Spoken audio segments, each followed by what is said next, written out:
Welcome back, everyone. Ready for another deep dive. Absolutely. Always excited to explore these fascinating concepts. Today, we're diving into Dr. Roy's work on the divine mind. Ah, yes. Powerful stuff. I've been looking over the excerpts he sent, and I knew you'd find them intriguing. this concept of visible spirit, One of Dr. Roy's core ideas, for sure. it really grabbed my attention. It's like Well, he's saying... Or so much more than just flesh and blood. Exactly. Like Yeah. there's this hidden dimension. A spiritual dimension, a divine spark within each of us. And he doesn't just throw this idea out there. I He know. He backs it up with scripture. uses biblical passages, even the meanings of names. It's fascinating how he weaves it all together. Like that passage from Romans 8:6. The one about focusing on the external versus the spiritual. Yeah, that one. I was struck by his translation. It really brings home the choice we have, doesn't it? Absolutely. Dwell on the material world Or cultivate that connection with the divine. And that's where he brings in the mind of Christ. Right. But he gives it a twist, Yep. calls it the mind of contact. Mind of contact. I gotta admit, that one threw me for a loop. It's classic Dr. Roy. He digs into the roots, see? So break it down for me. What's he getting at? Well, he points out Christ comes from Creo. Greek. You Yeah. got it. And it means to contact or to provide. So when we talk about the mind of Christ, We're talking about tapping into that point of contact. with our divine source, that wellspring within, Precisely. And it's not about blind faith. it's about actively engaging with this divine source. That's the key. And you know how he illustrates this point? Give me an example. I'm all ears. He dives into these biblical stories, Always a good story. like King Jehoiakim and the prophet Jeremiah. Okay, I vaguely remember them. Refresh my memory. Their names are key here. Both contain Yah or Yah, Which is... the sacred name of God. It's embedded right in their names. Whoa, so they both had this potential. For connecting with the divine, woven into their very identities. But they made different choices, didn't they? Oh, absolutely. Jehoiakim, the king, he went down a different path. The path of rejecting his divine nature. You got it. Focused on external power, worldly stuff. And even tried to destroy those scrolls. For ones with God's word, yeah. Classic example of that carnal mindset. Trapped in the material world, blind to the spiritual. Then you have Jeremiah. His name means God will rise. And did he live up to his name? He embraced his calling as a prophet, spoke truth to power, Even when it was risky. even when it got him in trouble. His ministry thrived. Well, Jehoiakim, Ended up a captive, died in a foreign land. It's a stark contrast. a powerful lesson about aligning with or rejecting our divine nature. And Dr. Roy doesn't stop there. He offers another powerful metaphor. Hit me with it. The story of Abi and King Hezekiah cleansing the temple. Okay, I remember that one. Lots of scrubbing and purifying. But Dr. Roy sees a deeper meaning. I figured he would. What's the symbolic connection? He sees it as purifying our consciousness. Clearing out the mental clutter? Exactly. Getting rid of those old limiting beliefs. Like spiritual spring cleaning. And it's in direct contrast to King Ahaz. Another king, another choice. Ahaz's name signifies this grasping, seizing energy, Representing those limiting beliefs we cling to. keeping us stuck, playing small. So we have a choice. Cling to the negativity like Ahaz, Or embrace the spiritual strength of Hezekiah. Cleanse the temple within. It's powerful imagery. And Dr. Roy reminds us this isn't just an Old Testament lesson. He brings it into the present day. Absolutely. He points to the Israelites in Nehemiah 9. What happened with them? They forgot their connection to the divine. And paid the price. Let's just say it didn't end well. They lost their way. Like they weren't paying attention, weren't mindful. Exactly. And it's not about God punishing them, It's about the natural consequences. of neglecting our divine nature, just like Jehoiakim. So this lack of mindfulness has real-world consequences. Absolutely. And it all circles back to Romans 8:6. That choice between external and spiritual focus. And the impact it has on our lives. It's a call to be present. To pay attention to where we're directing our energy. And that brings up a big question, doesn't it? Lay it on me. What question? If we have this divine potential within us, Why is there so much evil in the world? it's the age-old question. And Dr. Roy tackles it head on. So what's his take? Spill the beans. He suggests that what we call evil, Isn't some outside force. right, it's not some demonic entity or anything. It's more about It's about us. We create it. by misusing our power. The power we have to create, to choose, So going against our divine nature. making choices that lead to discord, suffering. It's a sobering thought. We're complicit in creating evil. It's not about expressing our inherent goodness. It's about using our power for selfish or destructive purposes. And that brings us to another crucial point. I'm ready for it.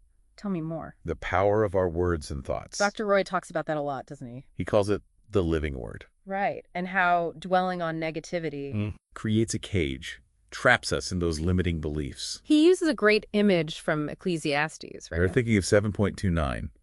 Solomon talks about being upright, Meaning, straightforward, honest in our thinking, as opposed to seeking out inventions, all those mental machinations. the negativity, the what-ifs, the anxieties. Exactly. It's about aligning our words with truth. The truth of our divine mind, not getting lost in those mental rabbit holes. And speaking of powerful words, have you ever wondered about Horeb? The mountain, yeah, it comes up a lot in the Bible. Dr. Roy dives deep into its symbolic meaning. I'm always up for some symbolism. Enlighten me. He describes it as a place of dryness and solitude. Not exactly a vacation destination. Right, but it represents that inner journey, The one we all have to take. the journey of spiritual realization.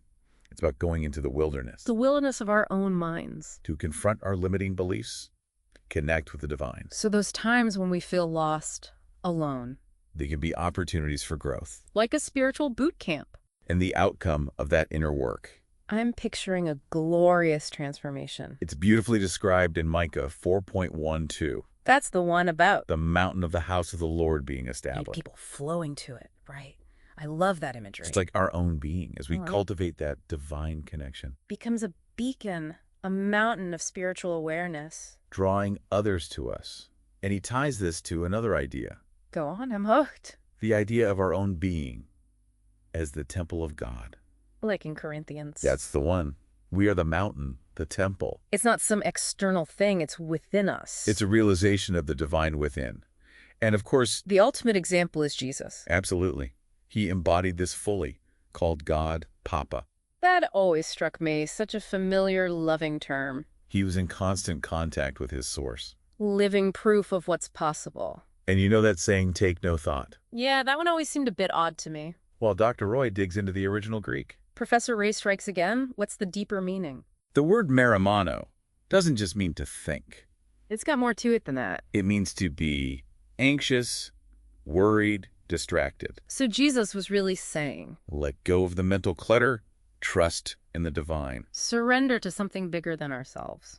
And as we cultivate that trust, something remarkable happens. Ooh, I'm on the edge of my seat. What happens? Tell me. The body, he says, becomes a temple of light. Literally. Wait, are you saying our bodies emit light? He even mentions scientific research from live science. Those were just artistic license. It seems there's more to it.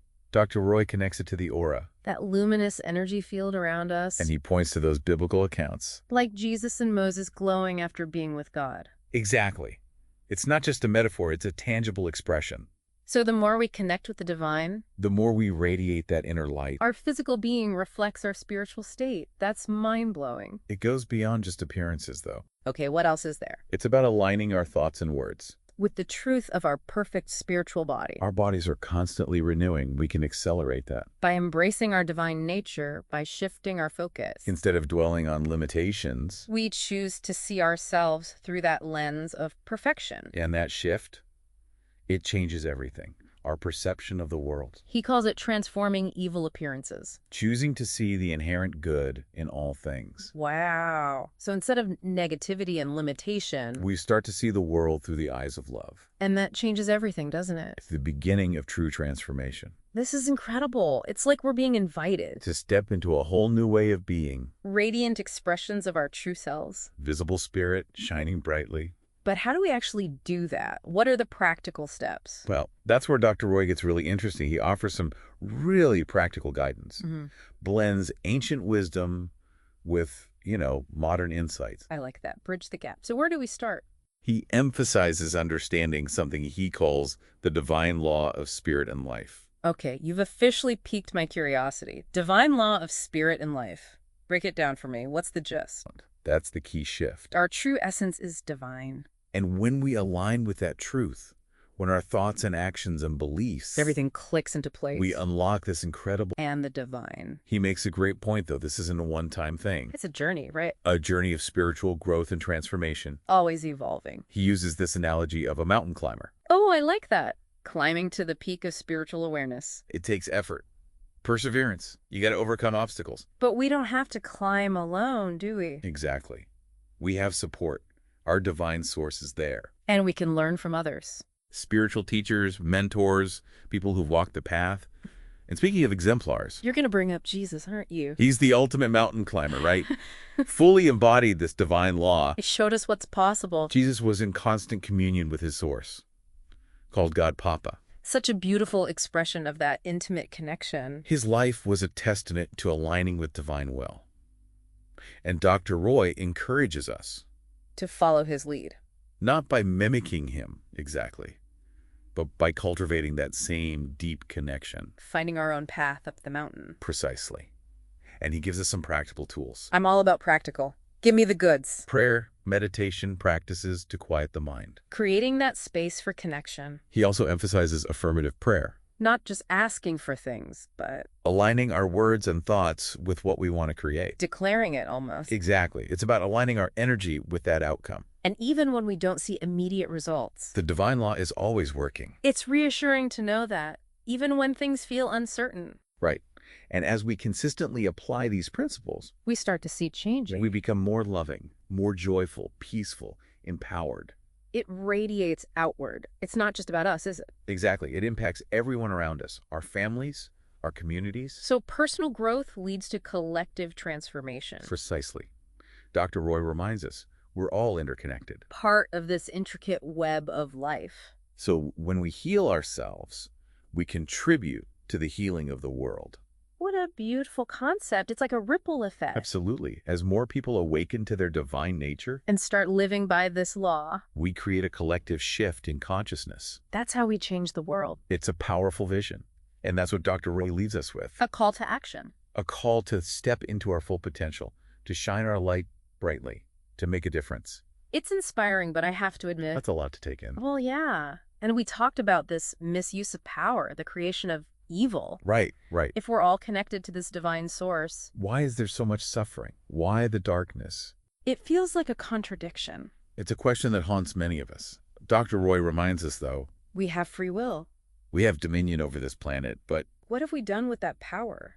Have we used it wisely? that's the crux of it, isn't it? Hmm. He highlights how we've taken what was created as good, beautiful, And twisted it. used it for selfish purposes, destructive purposes. So it's not about some inherent evil force. It's more about a distortion of our power. The Hebrew word often translated as evil. It actually means something different. It's closer to bad. Interesting. It speaks to the consequences of our choices, misusing our inherent power. So free will is a double-edged sword. We have the capacity for incredible good, but also for causing harm. He uses the story of the Israelites in Nehemiah to illustrate this, right? Exactly. They forgot their connection to the divine. And their choices led to suffering. But it's not about God punishing them.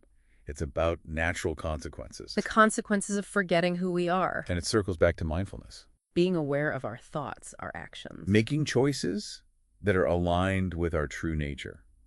Remember Dr. Roy's translation of Romans 8.6. That choice between external and spiritual focus, I'm starting to see the pattern here. It's a constant invitation to check in with ourselves To see where our attention is directed. and what impact it's had. Yeah, we always have a choice. Which path to take. It's empowering, but also a bit daunting. He doesn't shy away from that.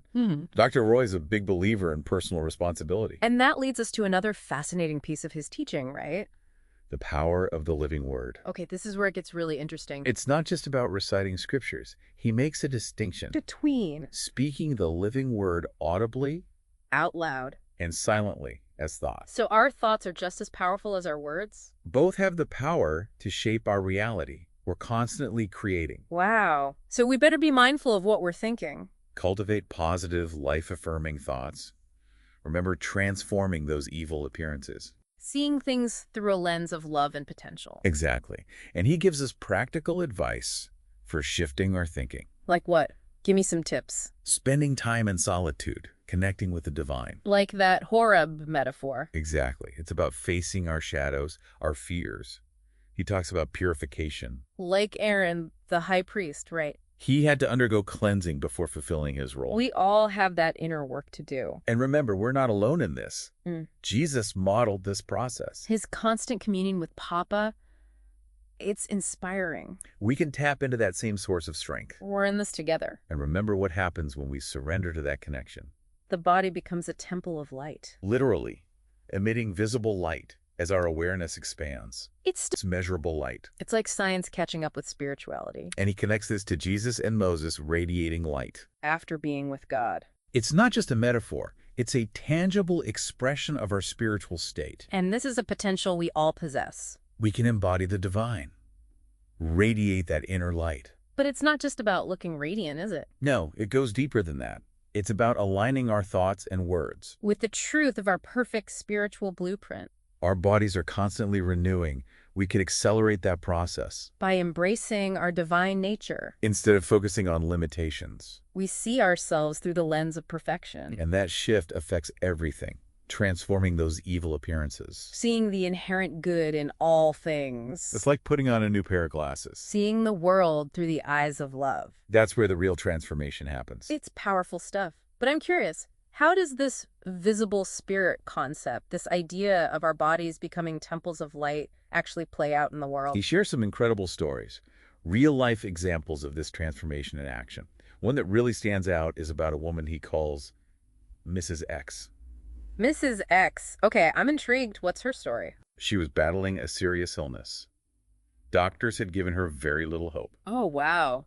That's heavy stuff. But she was a devout student of Dr. Roy's teachings. So even facing a life-threatening illness, she clung to the truth of her perfect spiritual body, immersed herself in prayer and affirmations, visualizations. Wow. She really put those principles into practice. She refused to give in to fear. She understood that their true identity wasn't defined by her physical condition. Exactly. It was rooted in her inherent divinity. What happened? Her results were pretty amazing. Her condition started to improve. Get out. Really? And eventually, she experienced a complete healing. That's incredible. It's like a real-life miracle. It's a powerful testament to the power of aligning with our divine nature. But does everyone who follows these teachings experience a miraculous healing? That's a great question. And it's something Dr. Roy addresses head-on. Because let's be real, not everyone gets that Hollywood ending. Exactly. He's very clear that physical healing isn't always the outcome. So it's not about trying to manipulate the divine to get what we want, no.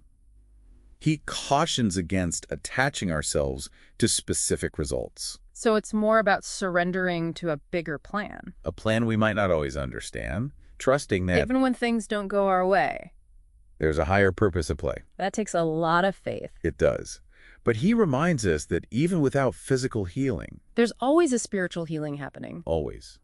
When we embrace our divine nature, we experience a shift in perspective, that peace, that wholeness that goes beyond our circumstances, transforming our perception. Exactly. And he tells another story that really brings this home. Okay, I'm listening. About a man facing huge challenges in his business. Business troubles. Those can be really tough. He was on the verge of bankruptcy. I can only imagine the stress. He was filled with anxiety, despair, but he knew Dr. Roy's teachings. So he had some tools to work with. And he made a conscious decision to focus on his divine nature, to trust in the abundance of the universe. Shifting his focus from fear to faith. And the results were remarkable. Did his business suddenly turn around? Not exactly. It wasn't like a sudden windfall. But he started to notice subtle changes. In himself. His thinking, his behavior. He found himself making wiser decisions. Like things started to flow a bit better. New opportunities came his way. And he even developed a deeper sense of gratitude. For what he already had. Exactly. His inner transformation began to manifest in his outer world. So it wasn't the instant fix he might have hoped for. But he found peace, a sense of purpose. He knew he was on the right path. Aligned with his divine nature. These stories are so inspiring. It's like seeing the visible spirit concept come to life. But how do we cultivate that kind of trust, that surrender to the divine will? Dr. Roy's advice is surprisingly simple. He says, become a diligent observer. Of our own lives. Pay attention to the patterns, the synchronicities that are always unfolding around us. Those little winks from the universe. He suggests keeping a journal, noting those moments of grace, the seemingly coincidental events that point us in the right direction. Like breadcrumbs leading us along the path. Exactly. He believes these aren't random. They're messages from the divine, guiding us. It's like we're all part of this cosmic dance. The more we pay attention. The more we see the interconnectedness of everything. Beautifully put. And as we become more attuned to this guidance, we open ourselves up to blessings, to miracles. To experiencing the extraordinary in the ordinary. That's what it's all about, isn't it? Living as visible spirit. Recognizing that divine spark within. And letting it shine. Not just for ourselves, but for the world around us. What an incredible journey this has been, exploring Dr. Roy's work on the divine mind. He leaves us with a question, a challenge, really. Are we observing the lessons life is presenting? Are we letting our divine nature shine through? Or are we letting distractions and limitations hold us back? It's a powerful question to ponder. It's a choice we all have to make. A choice to embrace our true nature as visible spirit. Step into our full potential. To co-create a more beautiful and harmonious world. This deep dive has been truly transformative. It's given me a whole new perspective on who I am, my purpose, and the unlimited possibilities that lie ahead. Thank you so much for sharing these insights with us. It's been an absolute pleasure exploring these concepts with you. The pleasure was all mine. And to our listeners, remember, the power to transform your reality lies within you. The journey begins with a single step, a choice to align with your divine nature and allow your light to shine. Until next time, may you be blessed with peace, love, and the radiant glow of your own visible spirit.